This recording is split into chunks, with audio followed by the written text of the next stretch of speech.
Who knew merging sci-fi and erotic Yuri together would be one of the most gracious ideas to ever grace the kingdom, bringing our reality a true digital divinity.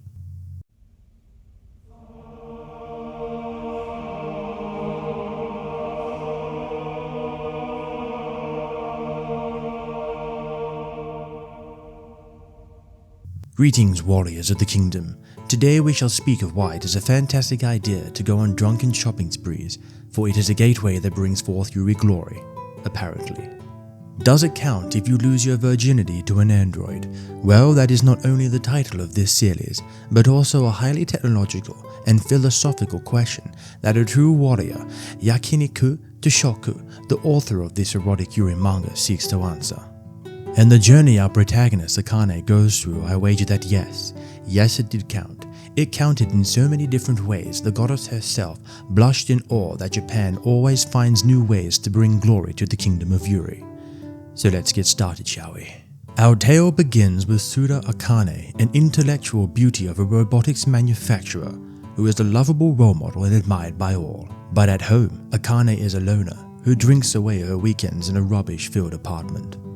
One night, while drinking the alcoholic elixir of fate and shopping online ever so drunkenly, Akane gets the ultimate idea of acquiring a maid, not before passing out. Then, arriving at her door the following week, there was a box that indeed literally opens the cardboard gates to Yuri Hala, summoning a delivered artificial angel in the form of a sex bot, hailed as Nadeshiko. After that, the title Does It Count If You Lose Your Virginity to an Android becomes quite telling, in a very profound and quite legendary way. And so, Akane faces the path of the ultimate Yuri cuteness, as her fate is now entwined in an electric, erotic, romantic conquest for the ages. Now, on to the characters section of the review. Okay, Akane has two modes to her character. You have the upstanding professional worker that everyone admires, and then the lazy home mode which we all find relatable, where she slums around drinking from being overworked, slowly buying anything and everything online behind the scenes for future jokes further on into the series. But this double lifestyle has left her quite lonely, too focused on work to make connections with other people, to then be too worn down when she's home to be bothered to do anything. This is where alcohol comes in which case may as well be an idea enhancement elixir, for it is in this intoxicated state of mind she accidentally on purpose bought divine enrichment, for that is where Nadeshiko enters Akane's life. And oh, by the lords of Lilium, where do I start with Nadeshiko? There is no way she was made by mere mortals. There's just no way. She was clearly made from a Yuri goddess out of the cosmic infinium and starlight. Nadeshiko, she makes the manga.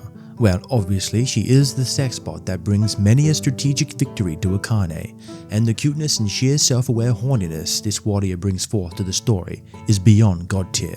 For Nadeshiko is a high-tech prototype sex android from a mysterious company making illegal sex robots for some unknown, vaguely hinted at sort of read the manga please reason. Her purpose is to bring forth physical victories to the one she calls her master, but the ritual that lay between the thighs to her kingdom, her future master Akane puts up resistance going through with the process. And there is also one other that stands in Nadeshiko's way of conquering her new master.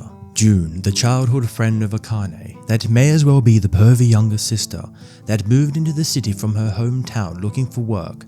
This awesome reasoning allowed her to seek out Akane, for she has had this lifelong crush on, always having a thirst for her that she never had the courage to quench. Until now, summoning the strength of the kingdom, dropping the subtle hint of romance, to gain Akane's affection as she launches a clumsy romantic battle against her robo-rival, bringing further deviant disorder into Akane's life. Now, on to the art section of the review. The best way to describe the art is like looking into a handheld visual portal with a window view directly into the heavenly kingdom itself. For all the character art and their visual design is perfection, forged with the source of adorable essence. The art in general is fantastic all across the board, and yes, for those scenes let's just say it's a true visual victory that is so visually victorious we dare not put on display. For not even YouTube has the power to bestow such naughty depictions of glory before the eyes of the world. But every panel has such detail and care put into it, from the mundane to the glorious, and especially the Yuri battle faces of Akane as her future wife trains her to be the warrior she's meant to be. The art is beyond glorious. Now, on to the glories section of the review. I was really unsure about this series as a whole, thinking it would be creepy and weird, but no. It was so refreshing and hilarious, and I think it's how Nadeshiko is portrayed. She is not this timid thing to be used. She is this fully self-aware Sexosaurus Rex that will use any and all opportunities to either A. Turning every situation into an innuendo and cracking all the sex jokes possible.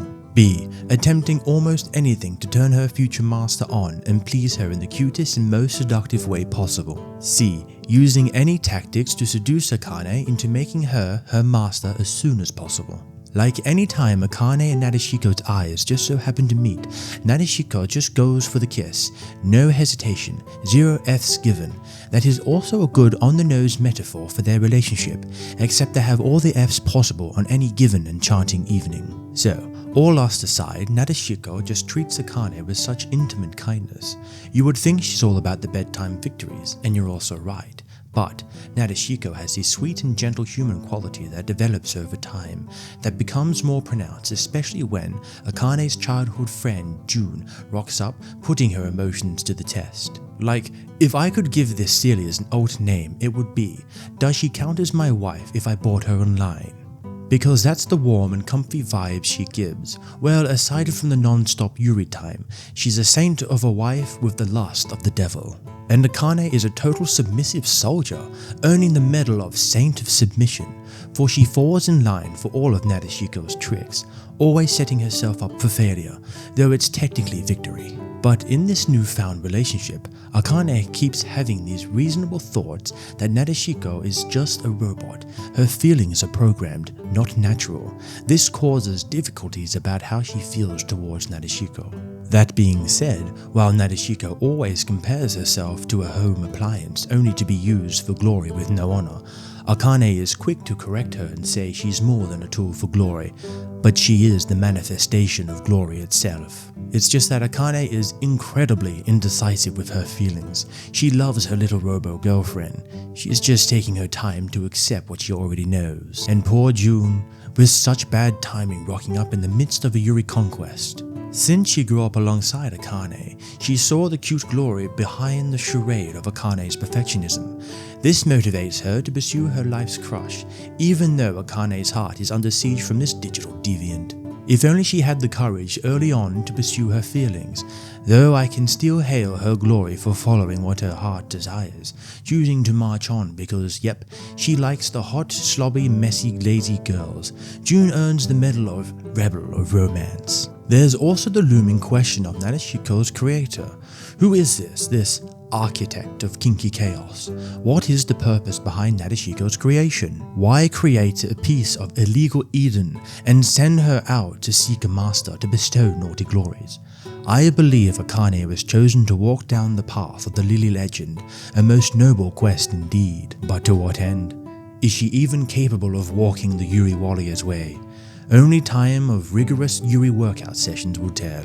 All in all, the questioning of what love truly is brings some cute complexity into the story, along with the quirky online shopping addicted lead with her kinky childhood friend and the scene stealer seizing the medal of mythic maiden that is Nadeshiko, for her very creation is just the divine blessing from the goddess herself. You're in for one hell of a ride. Right, doesn't count if you lose your virginity to an android. Again, I was hesitant to get this, but this right here is the pinnacle of science fiction. Just imagine any famous movie with AI and then think of Yuri. Put the two together and you have superiority. And how that works with Alien, Blade Runner and Terminator, I'll leave that to your imagination. Anyway, if you're a fan of Asumi-chan is interested in lesbian brothels, I highly recommend you give this series a read. For this mastery of erotic Yuri divinity holds the rank of the crown and the ring and is worthy of Yuri kings. And it could easily be a divine ascension, but that depends on how it ends, for the final volume will be released December 30th, 2025. This series has also been greenlit for a short-form anime adaptation that will be released sometime in the year of our goddess, 2026. I cannot recommend this series enough, so go and seek its pages. Thank you all for watching. And remember, warriors, no matter the reality you find yourself dwelling, the light of Lilium will show itself to those who seek her grace, fight for her glory, kneel not to the darkness, and hail to the kingdom of Yuri.